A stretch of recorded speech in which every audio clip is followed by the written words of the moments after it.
மிதுன ராசி என்பர்களே, மிதுன ராசியை பொறுத்த வரைக்கும் மிகப்பெரிய செல்வந்தர் ஆகக்கூடிய ஒரு முக்கியமான ராசி இந்த மிதுன ராசி. மிகப்பெரிய செல்வந்தர்கள் எல்லாமே சிலர் இப்போ ஒரு 100% பேர் இருக்காங்கன்னா அதில் மினிமம் ஒரு 7% பேர் 8% பேர் மிதுன ராசிக்காரர்களாக இருப்பாங்க.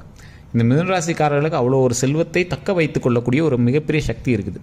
வீடியோ பார்த்துருங்க சொல்லுவாங்க, ஏண்டாப்பா அப்படிலாம் போய் சொல்கிறீங்க, மிதுன ராசி எவ்வளோ கடன் இருக்குது தெரியுமா, எவ்வளோ பிரச்சனை இருக்குது தெரியுமா அப்படிங்க. சரி, உங்களுக்கு மிதுன ராசிங்கிறது காமன். அந்த ராசியில் கிட்டத்தட்ட 10 கோடி பேர் இருப்பான். அதில் சில லக்கினம் தசாபுத்திலாம் வேலை செஞ்சால் தான் அந்தளவுக்கு செல்வந்தர் ஆகுவாங்க. அதுக்கு ஏன் இப்போ ராசி பலன் சொல்கிறேன் அப்படின்னு கேட்பீங்க. அதுக்கு தான் தனிப்படையான ஜோதிடம் ஒரு டைம் பார்க்கணும் அப்படிங்கிறது. கீழே வந்து ஃபோன் நம்பர் கொடுத்துருங்க, டிஸ்கிரிப்ஷன்லேயும் ஃபோன் நம்பர் இருக்குது. நீங்கள் அந்த ஃபோன் நம்பர் ஃபோன் பண்ணிங்க அப்படின்னா தனிப்படையான ஜோதிடம் பார்த்து தெரிஞ்சிக்கலாம். நிறைய விஐபிகளும் அதில் வந்து ஜோதிடம் பார்த்து தெரிஞ்சுக்கிறாங்க. இப்போ இந்த செல்வந்தர் ஆகக்கூடிய இந்த மிதுன ராசிக்கு நிறைய வாய்ப்புகளும் நிறைய ஒரு சான்ஸ் கிடைச்சிருக்கும். அது எல்லாமே நீங்கள் வந்து தட்டி கழிச்சிருப்பீங்க. தட்டி கழிக்கிறது உங்களுக்கு தெரியாமல் கூட ஸ்லிப் பண்ணுவீங்க. சார், அந்த ஒரு விஷயத்தை நான் செஞ்சிருந்தேன்னா இன்றைக்கி நான் வேறு லெவல் சார் அப்படிம்பீங்க. சார், அந்த ஒரு இடத்த நான் வந்து சரியாக பண்ணியிருந்தேன்னா வேறு லெவல் சார், அந்த ஒரு விஷயம் எப்படி இது சாதிச்சுனே தெரியல சார் அப்படின்னு நிறைய குழம்பல்கள் உங்களுக்குள்ளே இருக்கும். அந்த குழம்பல்கள் எல்லாமே சரியாகிறதுக்கு இன்னொரு வாய்ப்பு, சான்ஸ் கிடைக்கக்கூடிய ஒரு நேரம். அந்த சான்ஸுமே நீங்கள் தட்டி கழிக்காமல் நீங்கள் வந்து செஞ்சீங்க அப்படின்னா ஆட்டோமேட்டிக்காக வந்துடும். அது எப்படி தட்டி கழிக்காமல் இருக்கிறது, எப்படி அதை கைவிட்டு போகாமல் நம்ம வந்து தடுக்கிறது அப்படிங்கிறதா இந்த 12 நாட்கள். 12 நாட்கள் நீங்கள் செய்யக்கூடிய ஒரு முக்கியமான விஷயம், முதல் விஷயம் குலதெய்வ வழிபாடு.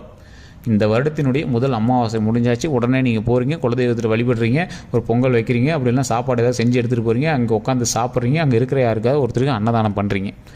இதுதான் ஒரு முக்கியமான ஒரு ஃபஸ்ட்டு பரிகாரம். இது பரிகாரம் அப்படின்னு சொல்கிறத விட உங்களோட தாய் தந்தையரோடு உட்காந்து உணவு உண்ணுவதற்கான ஒரு முக்கியமான நேரம். லீவு நாட்களில் போங்க, குலதெய்வத்துக்கிட்ட ஒரு பொங்கல் வைங்க, இல்லையா சாப்பாடு செஞ்சு எடுத்துகிட்டு போங்க, அங்கே போய் உட்காந்து சாப்பிடுங்க. அங்கே யாராவது சாப்பாடு இல்லாமல் இருந்தாங்களா அவங்களுக்கு ஒரு கரண்டி போடுங்க, அவங்களும் சாப்பிட்டோம். உட்காந்து உங்களோட வீட்டுக்கு என்ன தேவை, உங்களோட லைஃபுக்கு இனிமேல் என்ன தேவை எல்லாமே உட்காந்து அங்கே டிஸ்கஸ் பண்ணுங்கள். அப்படிலாம் நீங்கள் தனியாக தான் போகிறீங்க அப்படின்னா தனியாக உட்காந்து அது எல்லாமே சாமிகிட்ட வேண்டுங்க, உங்களுக்கு என்ன வேணுமோ வேண்டுங்க. அது அத்தனையும் நடப்பதற்கு ஒரு முக்கியமான ஒரு ஜாக்பாட் அடிக்கக்கூடிய ஒரு நேரமாக இந்த நேரம் அமையும். குலதெய்வம் வளைக்கக்கூடிய ஒரு விஷயத்தை சரி பண்ணுவதற்கு இந்த முக்கியமான நேரம் உங்களுக்கு வழிவகுக்கும். சித்திரையினுடைய விசுவாவசு வருடத்தின் முக்கியமான ஒரு காலகட்டத்தில் இந்த 12 நாட்கள் உங்களுடைய வளர்ச்சிக்கும் வளர்பிறையாக இருக்கக்கூடிய இந்த நாட்கள் உங்களுடைய வாழ்க்கையினுடைய வளர்ச்சிக்கும் வம்சத்தினுடைய வளர்ச்சிக்கும் மிகப்பெரிய உறுதுணையாக அமையக்கூடிய ஒரு நேரமாக அமையுதுங்க. அது மட்டும் இல்லாமல் இந்த காலகட்டத்தில், இந்த முக்கியமான ஒரு காலகட்டத்தில் நீங்கள் செய்யக்கூடிய எல்லா விஷயமே ஒரு எப்படி இப்போ சொல்கிறது, வீடு கட்டுறதுக்கு முன்னாடி வந்து ஒரு கால் போடுவோம் பார்த்தீங்களா, அந்த மாதிரி உங்களுக்கு உடனே ஜாக்பாட் அடிச்சிருமா, உடனே கட்டணம் அடிச்சிடலாமா, உடனே சரி பண்ணிடலாமா, உடனே எல்லாம் முடியாதுங்க. அது தெளிவாக இதிலே சொல்லிடுறோம். ஏன்னா செஞ்ச உடனே செஞ்சிடும் அப்படிங்கிற பரிகாரம் வந்து இதில் கிடையவே கிடையாது. செஞ்ச உடனே செஞ்சிடும், விதி மாறிடும் அப்படிங்கிறலாம் எதுவுமே கிடையாதுங்க. நீங்கள் செய்வதற்கு ஒரு தொடக்கம், இந்த சான்ஸை விடக்கூடாது அப்படிங்கிறதுக்கான தொடக்கம். இப்போ ஒரு வீடு கட்டுறதுக்கான வாய்ப்பு, கடன் வாங்கி தான் கட்டுறீங்க, ஆனால் வாய்ப்பு. சார், அது பின்னாடி எவ்வளோ கடன் இருக்குது, அது என்னை கட்டுறது, அதெல்லாம் அப்புறம். ஆனால் வீடுன்னு ஒன்று உங்களுக்குன்னு உருவாயிரல, உங்கள் தங்கும் இடம்னு ஒன்று உருவாயிரல. அதான் இருக்க இடம், உடுக்க உடை, உண்ண உணவு, இந்த மாதிரி உங்களுக்கு தேவையானதை நீங்கள் உருவாக்கிறதுக்கு ஒரு முக்கியமான இடம். திருமணம் ஆகாதவங்களுக்கு திருமணத்திற்கான ஸ்டெப் எடுக்கிறதுக்கு ஒரு முக்கியமான நேரம். குழந்தை இல்லாதவங்களுக்கு குழந்தை உருவாவதற்கான ஒரு முக்கியமான காலகட்டம். தொழில் அமையாமல் இருக்கிறவங்க தொழில் உருவாவதற்கு ஒரு முக்கியமான காலகட்டம். வேலை இல்லாமல் சுற்றி இருந்தவங்களுக்கு வேலை கிடைப்பதற்கு ஒரு முக்கியமான காலகட்டம்.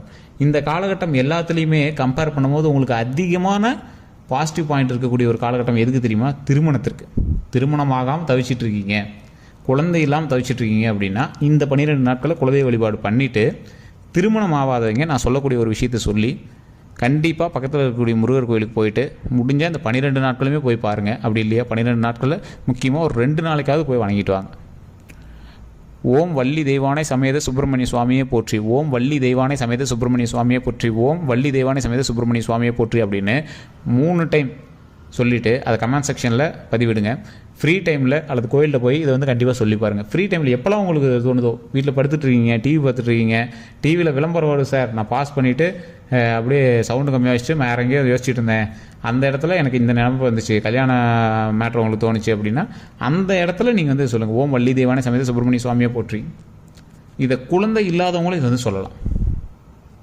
குழந்தை இல்லாதவங்க இந்த ஒரு விஷயத்தை சேர்த்து சொல்லுங்கள். ஓம் பால தண்டாயுத பாணியே போற்றி, ஓம் பால தண்டாயுத பாணியை போற்றி, ஓம் பால தண்டாயுத பாணியை போற்றி.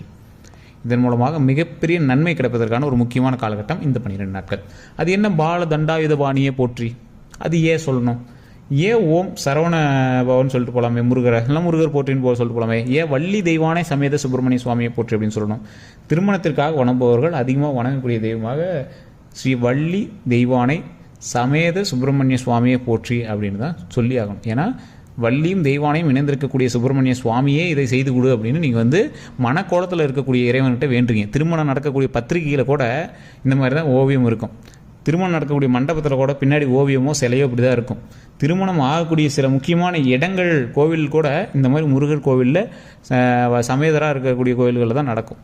அதுக்கு தான் வள்ளி தெய்வானை சமேத சுப்பிரமணிய சுவாமியை போற்றி அப்படின்னா, இன்னல்கள் இருந்தாலும் வள்ளி எப்படி திருமணம் கைப்பிடிச்சாரு, பிரச்சனைகள் இருந்தாலும் கடவுள்களே ஒரு சைடாக போய் நிற்கக்கூடிய இடம் எப்படி இருந்துச்சு, அந்த மாதிரி ஒவ்வொரு இடத்துக்கு தகுந்தார் போலவும் எந்த பிரச்சனை வந்தாலும் திருமணத்தை வந்து தடையெல்லாம் நடத்துவதற்கு வள்ளி தெய்வானை சமேத சுப்பிரமணிய சுவாமி வந்து உறுதுணையாக இருப்பார். அதுக்கு தான் இந்த மந்திரத்தை சொல்ல வேண்டியதாக இருக்குது. அதே மாதிரி குழந்தை இல்லாதவங்க ஓம் பால தண்டாயுத பாணியை போற்றி. பால தண்டாயுத பாணி அப்படிங்கிறது ஒரு சாதாரண பேர் மாதிரி உங்களுக்கு தோணலாம்.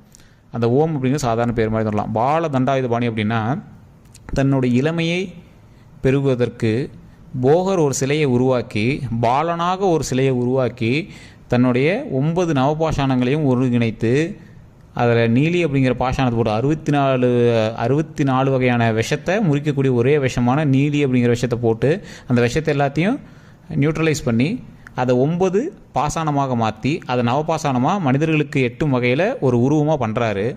அதை மென்ஷன் பண்ணி சொல்கிறார். அது என்னவா வைக்கணும், ஒரு பாலனாக வைக்கணும், குழந்தை வடிவில் வைக்கணும். அப்படிங்கிறதுனால ஓம் பால தண்டாயுத பாணியை போற்றி அப்படின்னு சொல்ல வைக்கிறோம்.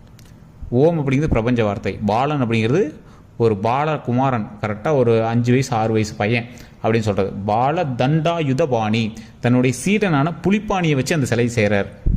அவரை வந்து குருவாக நினச்சி போகரன் சிலை செய்கிறார்.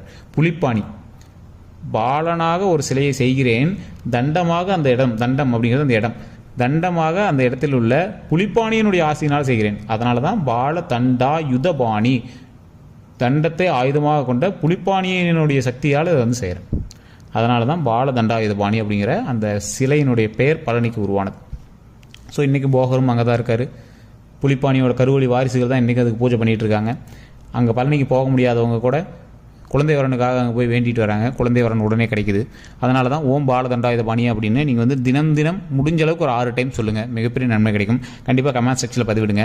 கமெண்ட் செக்ஷனில் பதிவிட்டு நம்ம சேனலை ஃபாலோ பண்ணி வச்சுக்கோங்க. கண்டிப்பாக இன்னும் ஒரு இடத்துல வந்து நம்ம வீடியோவில் நம்ம போடும்போது நீங்கள் வந்து கீழே சொல்லுவீங்க, சார் போன வருஷம் நீங்கள் சொன்னீங்க அதே மாதிரி நான் சொன்னேன், கண்டிப்பாக நடந்துச்சு அப்படின்னு நீங்கள் வந்து நம்பிக்கையோடு சொல்லுவீங்க.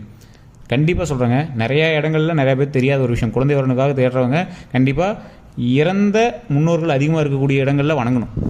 எப்படி அப்படியே சார் பழனி வணங்க சொல்லுவீங்க, பக்கத்தில் போகர் ஜீவ சமாதி இருக்குதுங்க, போகர் தான் அந்த சிலையை செஞ்சார், அவரோட ஜீவ சமாதி அங்கே இருக்குது. அதே மாதிரி சிவன் ஆலயங்களில் வணங்குவாங்க. சிவன் ஆலயத்தில் வணங்குறாங்க பள்ளிப்படை கோவில்கள், ஏற்கனவே இறந்தவருக்கு சோழர்கள் எழுப்பிய கோவில் தான் பள்ளிப்படை கோவில், அதுதான் சிவாலயங்கள்.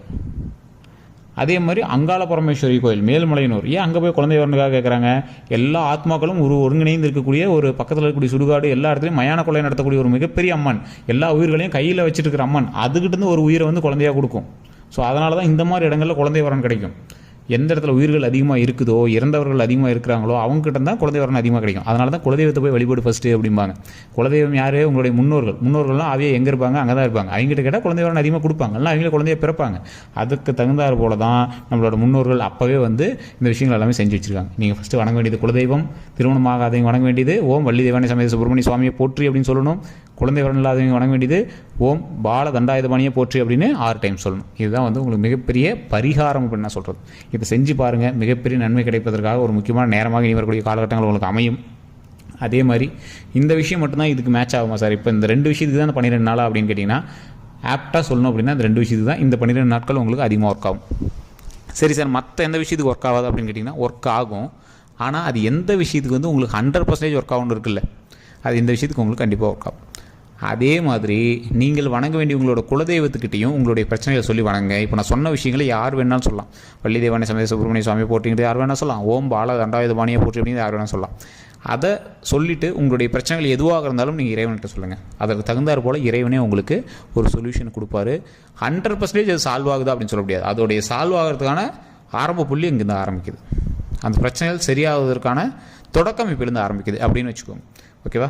அடுத்த வீடியோக்களில் இன்னும் 12 நாட்களில் அடுத்த 12 நாட்கள் உங்களுக்கு எப்படி இருக்க போகுது, அந்த 12 நாட்கள் உங்களுக்கு என்னெல்லாம் வேரியேஷன் நடக்க போகுது, எந்த இறைவனை எப்படி வணங்கினால் அந்த விஷயங்கள் உங்களுக்கு சரியாகும், இல்லை அந்த 12 நாட்களில் என்ன தான் உங்களுக்கு நடக்க போகுது அப்படிங்கிறது எல்லாமே அடுத்த வீடியோவில் பார்க்க போகிறோம். ஸோ வாகனங்களில் கவனமாக இருங்க, தொற்று நோய் பிரச்சனைகள்லேருந்து கொஞ்சம் கவனமாக இருங்க, வெளி உணவுகளை கொஞ்சம் தவிர்த்துக்கோங்க.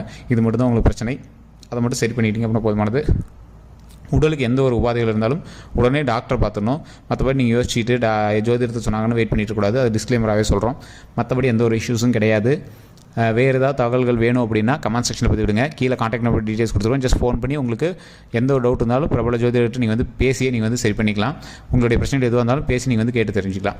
அதே மாதிரி நீங்கள் நார்மலாக வந்து எந்த ஒரு விஷயம் தெரிஞ்சுக்கணும் அப்படின்னாலும், வேறு ஒரு ஜோதிடம் பார்க்கணும் அப்படின்னாலும், இல்லை ஜோதி ரீதியாக இல்லை திருமண ரீதியாக எந்த ஒரு தடைகள் இருந்தாலும் ஜஸ்ட் ஃபோன் பண்ணி உங்களுடைய ப்ராப்ளத்தை ஃபோன் மூலமாக நீங்கள் வந்து சரி பண்ணிக்கலாம். நம்ம சேனலை ஃபாலோ பண்ண அப்படின்னா ஃபாலோ பண்ணிக்கோங்க. சப்ஸ்கிரைப் பண்ணால் சப்ஸ்கிரைப் பண்ணி அதில் பெல் பண்ண மறக்காம ப்ரெஸ் பண்ணிக்கோங்க. எல்லோரும் நன்றி நண்பர்களே.